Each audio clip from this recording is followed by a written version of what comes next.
बिस्मिल्लाहिर्रहमानिर्रहीम। अस्सलामुअलैकुम नाज़रीन कराम, नई वीडियो में आपको खुश आमदीद कहते हैं।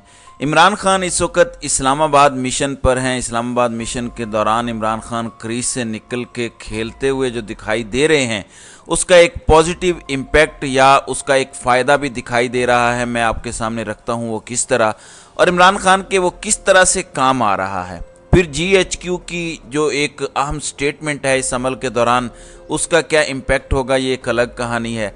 सबसे पहले आगाज़ करते हैं इमरान खान के हवाले से। इमरान खान आज सुबह सवेरे इस्लामाबाद हाई कोर्ट पेश हुए। वहाँ पे पूछा गया कि आपकी दरख्वास्तें 3 हैं, तो उन्होंने कहा कि हाँ। वहाँ पे ख्वाजा हारिस ने बड़े अहम मामले पे बात की। आप जानते हैं कि पहला इलेक्शन कमीशन ऑफ पाकिस्तान का तोशा खाना वाला मामला है। ख्वाजा हारिस ने पूछा कि हमने एतराज़ात जो उठाए थे, जिसका इस अदालत ने कहा था, उन एतराज़ात को मुस्तरद तो किया जाता, उनको सुना तो जाता, कुछ तो किया जाता। फिर उन्होंने कहा कि एक गवाह इलेक्शन कमीशन की कार्रवाई की बुनियाद पर सारी की सारी प्रोसीडिंग्स आगे बढ़ा रहा है, गवाही दे रहा है। हम उनसे कह रहे हैं कि हमें वो रिकॉर्ड तो दे।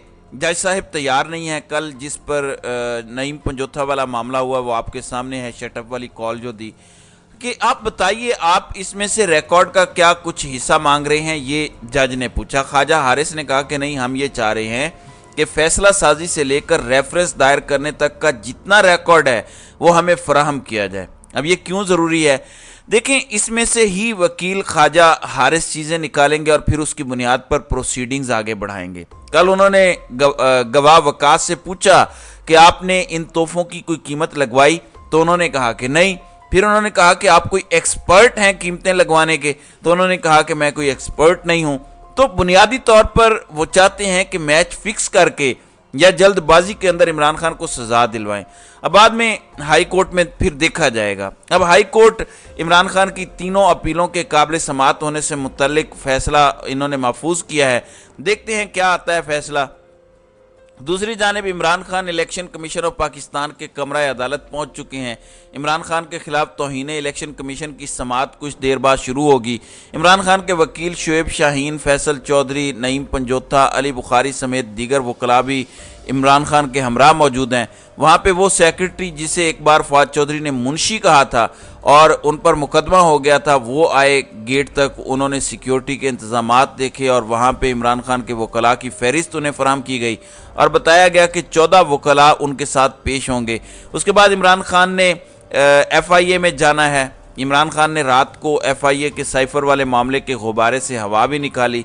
और मैं आपको एक बात बताऊं, इमरान खान से बेहतर कोई केस पाकिस्तान में फ़िलहाल समझाने की कम्युनिकेशन स्किल्स किसी लीडरशिप में नहीं है। वो कैसे? उन्होंने कहा कि देखें, जो साइफर का शोर डाला जा रहा है कि साइफर चोरी हो गया, साइफर गुम हो गया, उन्होंने कहा कि साइफर कभी वजारत खारजा से बाहर निकला ही नहीं है, ना वो चोरी हुआ, ना उसको कोई देख सकता है। फिर उन्होंने बहुत वाज़ेह अंदाज में कहा कि देखें, उसका खुफिया कोड होता है और हमने बड़ी जिम्मेदारी के साथ उस मामले को हैंडल किया, क्योंकि हमें यह अंदाज़ा था कि अगर वो नंबर लीक होता है तो पाकिस्तान के सारे खुफिया मैसेजेस लीक हो जाएंगे।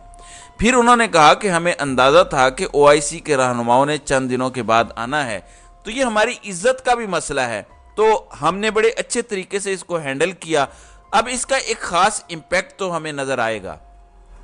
रही आज़म खान वाली बात, तो एक दरख्वास्त इस्लामाबाद हाई कोर्ट के अंदर आज भी दायर है, जिसमें उन्होंने कहा कि हमें आज़म खान की स्टेटमेंट के मुतालिक जो है वो मुतालिक डिटेल्स चाहिए। दावा किया जा रहा है कि इमरान खान के खिलाफ उन्होंने स्टेटमेंट दी है, तो उन्होंने क्या स्टेटमेंट दी है, हमें उसका रिकॉर्ड फराहम किया जाए।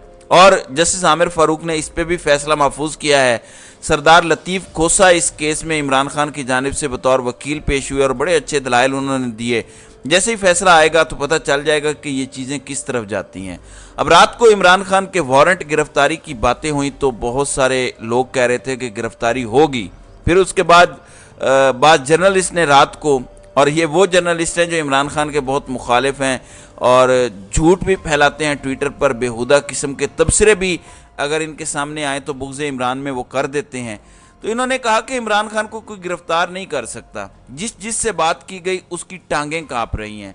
मसला इमरान खान का नहीं है, मसला अवाम की उनसे वालिहाना मोहब्बत का है। सबको पता है कि जो भी हाथ डालेगा अवाम का, उसके खिलाफ शदीद रद्द अमल आएगा। عوام کا ایک غصہ ہے وہ ٹھپے کی صورت میں آئے گا۔ تو سب کو اس بات کا اندازہ ہے، اس لیے یہ سارے کبھی کہتے ہیں کہ نگران حکومت کرے گی، کبھی کچھ اور۔ اب جی ایچ کیو ایک بڑا اہم سٹیک ہولڈر ہے، تو جی ایچ کیو کی بھی ایک بڑی سٹیٹمنٹ آئی ہے۔ جی ایچ کیو کا مطلب آرمی چیف ہوتا ہے اور آرمی چیف کا مطلب جی ایچ کیو ہوتا ہے۔ یہ تو فوج بھی کہہ چکی ہے کہ آرمی چیف مشرق میں دیکھیں تو پوری فوج مشرق میں دیکھتی ہے، آرمی چیف مغرب میں دیکھیں تو پوری فوج مغرب میں دیکھتی ہے۔ اب ہوا یہ کہ کل زراعت کے حوالے سے ایک پروگرام تھا اور وہاں پہ جنرل عاصم منیر نے تقریر کی، اور وہ تقریر تمام ہی میڈیا چینلز نے بریکنگ کے طور پر چلائی۔ اس کے کچھ دیر اور اس کے بعد جرنلسٹ جو ہیں انہوں نے آ کے بتایا کہ جنرل عاصم منیر نے کیا گفتگو کی۔ انہوں نے اقبال کے شعر پڑھے، پھر انہوں نے بتایا کہ دنیا میں کون سی ریاستیں مذہب کی بنیاد پر بنی، اور اس دوران انہوں نے کہا کہ پاکستان کو موجودہ بحران سے نکال کر ہی دم لیا جائے گا، ہمیں دنیا کی کوئی طاقت ترقی کرنے سے روک نہیں سکتی، پاکستان میں زرعی انقلاب آ کر رہے گا، اللہ کرے ایسا ہو۔ پھر انہوں نے کہا کہ میں سوشل میڈیا دیکھتا رہتا ہوں، خام خواہ مایوسی پھیلائی جاتی ہے، پاکستان کے پاس بیش بہا وسائل ہیں، ہم نے کامیاب ہونا ہے چاہے کچھ بھی ہو جائے۔ انہوں نے کہا کہ فوج عوام سے ہے، عوام فوج سے ہے، دنیا کی کوئی طاقت ہمیں ترقی کرنے سے روک نہیں سکتی، فیصلہ کیا ہے کہ پاکستان کو موجودہ بحران سے نکال کر دم لیں گے، پاکستان نے بیکاری کا کشکول اٹھا کر باہر پھینکنا ہے، ریاست ماں کی طرح ہوتی ہے اور عوام اور ریاست کا رشتہ محبت اور احترام کا ہے، بالکل ایسا ہونا چاہیے۔ لیکن پچھلے تھوڑے عرصے میں جو ہوا وہ بھی آپ کے سامنے ہے، اور جس طرح سے طاقتوروں نے گیمیں ڈالی ہیں اس سے بھی یقیناً آپ آگاہ ہوں گے۔ پھر کچھ جرنلسٹ نے ٹویٹر پر تبصرہ کیا، مثال کے طور پر نجم ولی نے بتایا کہ انہیں جنرل عاصم منیر کے اندر جنرل ایوب کی ڈیولپمنٹ نظر آئی، انہیں جنرل ضیاء الحق کی وہ اسلامیت نظر آئی، اور پھر انہیں جنرل مشرف کی بولڈنس اور عملیت نظر آئی۔ اب معلوم نہیں کہ تینوں ہی وہ لوگ جنہوں نے مارشاء اللہ لگایا، تینوں ہی وہ لوگ جنہوں نے کانسٹیٹیوشن توڑا، ان کو تشبیہ دے کے نجم ولی نے بنیادی طور پر ان کے حق میں لکھا ہے یا ان کے خلاف لکھا ہے۔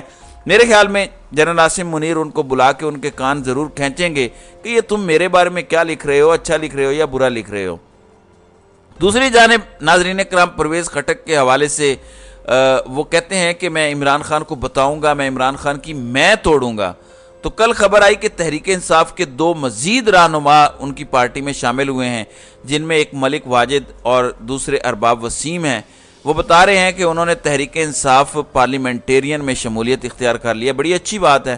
دوسری جانب شاہد خان خٹک، جن کو الیکشن کمیشن آف پاکستان نے کہا تھا یہ نیشنل عوامی پارٹی سے ہیں کہ ان کو عہدے سے ہٹا دیا جائے، ان کے عہدے سے ہٹانے سے پہلے ہی انہوں نے اپنا استعفیٰ بھیج دیا گورنر کو، اور گورنر نے اعتراض لگا کے ان کا استعفیٰ واپس بھیج دیا۔ یعنی کمال دیکھیں ذرا، الیکشن کمیشن کہہ رہا ہے اور گورنر کہہ رہا ہے کہ نہیں اس کی کوئی ضرورت نہیں ہے۔ تو شاہد خان خٹک نے پرویز خٹک کے مقابلے میں الیکشن لڑنے کا اعلان کیا ہے، اور انہوں نے کہا ہے کہ وہ ان صاحب کو ہرا کے دکھائیں گے۔ پرویز خٹک کا مقابلہ پی ٹی آئی سے تو بہت بعد میں ہوگا، فی الحال دکھائی یہ دے رہا ہے کہ عوامی نیشنل پارٹی یا پرویز خٹک کا سامنا ابتدائی طور پر ان سے کرنا پڑے گا۔ انہوں نے دیکھا، آپ نے دیکھا کہ سائفر والا معاملہ بنایا گیا، پھر ہم 15 ماہ سے سن رہے تھے کہ فرح گوگی اور یہ پنجاب چلا رہے تھے، انہوں نے اتنے پیسے بنائے، ہوگا، میں اس پر کلین چٹ نہیں دے رہا، لیکن ایک بھی سالڈ کام انہوں نے کیا ہو، کوئی گرفتاری، کوئی مقدمہ میرٹ بیس۔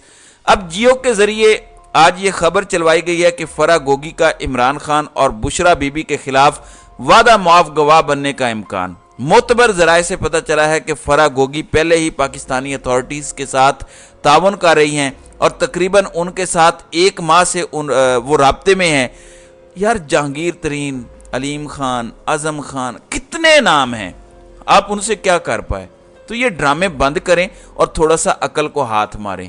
تو ناظرین کرام، آپ کی اس ویڈیو کے حوالے سے کیا رائے ہے؟ آپ اپنی رائے کا اظہار کامنٹ سیکشن میں ضرور کیجیے گا۔